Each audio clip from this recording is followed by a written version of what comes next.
BJP వల్ల నష్టపోవాల, ప్రాంతీయ పార్టీల వల్ల నష్టపోయింది. బీజేపీ చేసిన ఎత్తులు ప్రాంతీయ పార్టీల బలోపేతానికి ఉపయోగపడ్డాయి.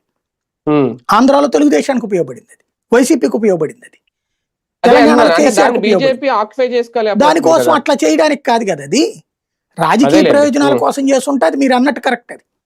అది అట్లా దేశంలో ఎక్కడ అడుగేయలేదు. అది ఫస్ట్ దాని ఉద్దేశం ఏంటి, హిందువులని పోలరైజ్ చేయడం కూడా కాదు, హిందువుల రక్షణకి నిలబడాల్సిన పరిస్థితి ఒక సంస్థ కావాలని హిందువులు కోరుకుంటున్నారు. ఇక్కడ హిందువులు కోరుకుంటున్నారు.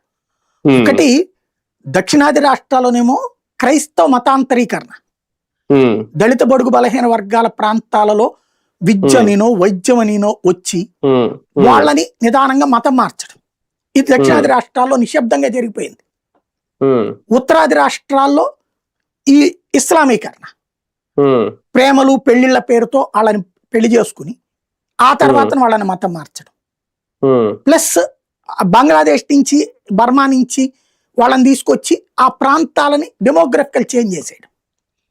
మహారాష్ట్రలో సరిపెట్టాక 3 ఊళ్ళు ఖాళీ అయిపోయినాయి.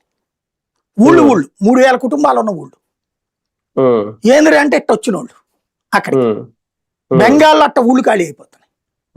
ఎందుకంటే అంటే ఎట్ట వచ్చిన వాళ్ళు. నేను మహారాష్ట్రలో ఒక మరీ దారుణమైన కుంభకోణం బయటపడింది. ఒక ఊరి జనాభా 1500 అట.